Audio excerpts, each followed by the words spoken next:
KPSC ಮಾಜಿ ಅಧ್ಯಕ್ಷನಿಗೆ high court big relief ಅನ್ನು ಕೊಟ್ಟಿದೆ.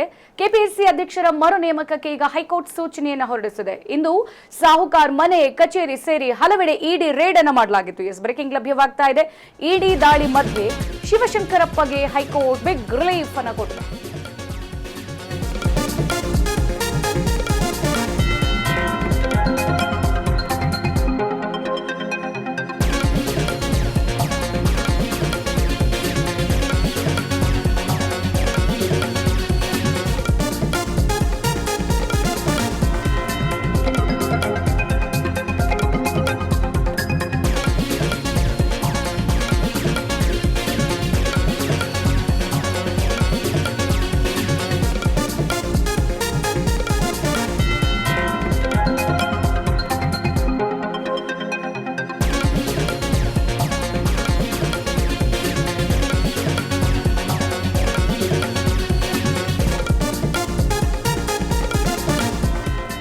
ಕರ್ನಾಟಕ ಲೋಕಸೇವಾ ಆಯೋಗದ ಮಾಜಿ ಅಧ್ಯಕ್ಷ ಶಿವಶಂಕರಪ್ಪ ಎಸ್ ಸಾಹುಕಾರ್ ಅವರು ನೇಮಕಾತಿ ಹಗರಣ ಆರೋಪ ಹಾಗೂ ಇತ್ತೀಚಿನ ಕಾನೂನು ಬೆಳವಣಿಗೆಯಿಂದ ಚರ್ಚೆಯಲ್ಲಿದ್ದರು. ಈಗ ಇವರ ಮೇಲಿನ ಅಮಾನತು ಆದೇಶವನ್ನ ಕರ್ನಾಟಕ ಹೈಕೋರ್ಟ್ ರದ್ದುಗೊಳಿಸಿದೆ. ಹಾಗೆ ಮುಂದುವರಿದು ಜಾರಿ ನಿರ್ದೇಶನಾಲಯದ ಅಧಿಕಾರಿಗಳು ಇವರ ಮನೆ ಹಾಗೆ ಕಚೇರಿಗಳ ಮೇಲೆ ಇವತ್ತು ಬೆಳ್ಳಂಬೆಳಗ್ಗೆ ಓವರಾಲ್ 21 ಕಡೆ ತನಿಖೆ ಕೈಗೊಂಡು ದಾಳಿಯನ್ನ ನಡೆಸಿದ್ರು. ಇದೆಲ್ಲದರ ಮಧ್ಯೆ ಈಗ ಹೈಕೋರ್ಟ್ ಶಿವಶಂಕರಪ್ಪ ಸಾಹುಕಾರ್ ಅವರಿಗೆ ಬಿಗ್ ರಿಲೀಫ್ ಕೊಟ್ಟಿದೆ. ಕರ್ನಾಟಕ ಲೋಕಸೇವಾ ಆಯೋಗದ ಮಾಜಿ ಅಧ್ಯಕ್ಷರಾಗಿದ್ರು ಕೆಪಿಎಸ್ಸಿ.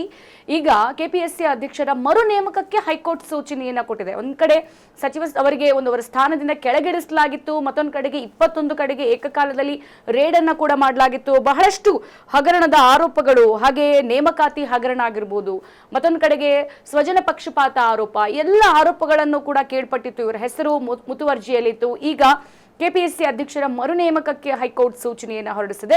ಇವತ್ತು ಸಾಹುಕಾರ್ ಮನೆ, ಕಚೇರಿ ಸೇರಿ ಕರ್ನಾಟಕ ಮಾತ್ರವಲ್ಲ ಅಹಮದಾಬಾದ್ ಸೇರಿದಂತೆ 21 ಕಡೆ ಏಕಕಾಲದಲ್ಲಿ ಇಡಿ ಅಧಿಕಾರಿಗಳು ಬೆಳ್ಳಂಬೆಳಗ್ಗೆ ರೇಡ್ ಅನ್ನ ಮಾಡ್ತಾರೆ. ಈಗ ಈ ಇಡಿ ದಾಳಿ ಮಧ್ಯೆ ಶಿವಶಂಕರಪ್ಪಗೆ ಹೈಕೋರ್ಟ್ ಒಂದು ದೊಡ್ಡ ಸಮಾಧಾನ, ಉಸಿರು ತೆಗೆದುಕೊಳ್ಳುವಂಗೆ ಮಾಡಿದೆ. ಸದ್ಯ ಸಚಿವ ಸಂಪುಟದ ಶಿಫಾರಸು ಇಲ್ಲದೆ ಅವರ ಅಮಾನತುವನ್ನ ಅಸಿಂಧು ಅಂತ ಘೋಷಣೆ ಮಾಡಿದೆ.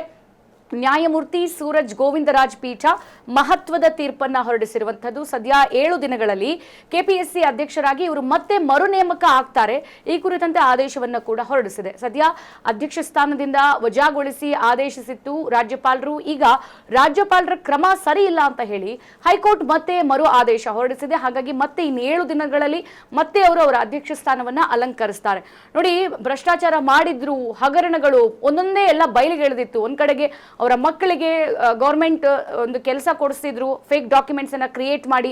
ಮತ್ತೊಂದು ಕಡೆಗೆ ಇಲ್ಲಿ ಪಶುವೈದ್ಯಕೀಯ ನೇಮಕಾತಿ ಹಗರಣ ಕೇಳಿ ಬಂದಿತ್ತು. ಮತ್ತೊಂದು ಕಡೆಗೆ ಕೆಪಿಎಸ್ಸಿ ನೇಮಕಾತಿಯಲ್ಲೂ ಕೂಡ ಇವರು ಹಗರಣ ಮಾಡಿರೋದು ಬೆಳಕಿಗೆ ಬಂದಿತ್ತು. ಇಷ್ಟೆಲ್ಲ ಆದ್ರೂ ಕೂಡ ಅವರನ್ನ ಕೆಪಿಎಸ್ಸಿ ಅಧ್ಯಕ್ಷ ಸ್ಥಾನದಿಂದ ವಜಾಗೊಳಿಸಲಾಗಿತ್ತು, ಕೆಳಗಿಳಿಸಿತ್ತು. ಹಾಗೆ ಎಲ್ಲಾ ಬೆಳವಣಿಗೆಗಳನ್ನ ನೋಡ್ಕೊಂಡು ಬಂದಂತಹ ಎನ್ಫೋರ್ಸ್ಮೆಂಟ್ ಡಿಪಾರ್ಟ್ಮೆಂಟ್ ಇವತ್ತು ಬೆಳ್ಳಂಬೆಳಗ್ಗೆ 21 ಕಡೆ ದಾಳಿಯನ್ನ ಕೂಡ ಮಾಡುತ್ತೆ. ದಾಳಿ ಮಾಡಿ ಇನ್ನೇನು ಲೆಕ್ಕಪತ್ರಗಳನ್ನ ಪರಿಶೀಲನೆ ಮಾಡಬೇಕು. ಅವರ ಆಸ್ತಿ ಎಷ್ಟು ದುಡ್ಡು ಮಾಡ್ಕೊಂಡಿದ್ದಾರೆ, ಎಷ್ಟು ಆಸ್ತಿ ಮಾಡ್ಕೊಂಡಿದ್ದಾರೆ, ಆದಾಯ ಮೀರಿ ಎಲ್ಲ ಚೆಕ್ ಮಾಡುವಂತಹ ಸಂದರ್ಭದಲ್ಲಿ ಈಗ ಹೈಕೋರ್ಟ್ ಅವರಿಗೆ ಬಿಗ್ ರಿಲೀಫ್ ಅನ್ನ ಕೊಟ್ಟಿದೆ. ಸದ್ಯ ಕೆಪಿಎಸ್ಸಿ ಅಧ್ಯಕ್ಷರನ್ನ ಮರು ನೇಮಕ ಮಾಡಬೇಕು ಅಂತ ಹೇಳಿ ಇಲ್ಲಿ ರಾಜ್ಯಪಾಲರು ಅವರನ್ನ ಕೆಳಗಿಳಿಸಿದ್ರು ಕೂಡ ಹೈಕೋರ್ಟೇ ಸೂಚನೆಯನ್ನ ಕೊಟ್ಟಿದೆ. ಇವತ್ತು ಸಾಹುಕಾರ್ ಮನೆ, ಕಚೇರಿ ಸೇರಿ ಹಲವೆಡೆ ಇಡಿ ಅಧಿಕಾರಿಗಳು ರೇಡ್ ಮಾಡ್ತಾರೆ. ಅದರಲ್ಲಿ ಇವತ್ತು ಶಿವಶಂಕರಪ್ಪ ಅವರಿಗೆ ಹೈಕೋರ್ಟೇ ರಿಲೀಫ್ ಅನ್ನ ಕೊಟ್ಟಿದೆ. ನೋಡಿ, ಯಾವ ಸಚಿವ ಸಂಪುಟ ಕೂಡ ಶಿಫಾರಸು ಮಾಡಿಲ್ಲ, ಅವರ ಅಮಾನತುವನ್ನ ಅಸಿಂಧಗೊಳಿಸಿದೆ ಹೈಕೋರ್ಟ್. ನ್ಯಾಯಮೂರ್ತಿ ಸೂರಜ್ ಗೋವಿಂದರಾಜ್ ಪೀಠ ಇವತ್ತು ಮಹತ್ವದ ತೀರ್ಪನ್ನ ಹೊರಡಿಸಿರುವಂತದ್ದು. ಹಾಗಾಗಿ ಮತ್ತೆ ಅವರು 7 ದಿನಗಳಲ್ಲಿ ಕೆಪಿಎಸ್ಸಿ ಅಧ್ಯಕ್ಷರಾಗಿ ಮರು ನೇಮಕ ಆಗಲಿದ್ದಾರೆ. ಅಧ್ಯಕ್ಷ ಸ್ಥಾನದಿಂದ ರಾಜ್ಯಪಾಲರು ಅವರನ್ನ ವಜಾಗೊಳಿಸಿದ್ರು. ರಾಜ್ಯಪಾಲರ ಕ್ರಮನೇ ಸರಿ ಇಲ್ಲ ಅಂತ ಹೇಳ್ಬಿಟ್ಟು ಹೈಕೋರ್ಟ್ ಈಗ ಮತ್ತೊಂದು ಆದೇಶವನ್ನ ಹೊರಡಿಸಿದೆ.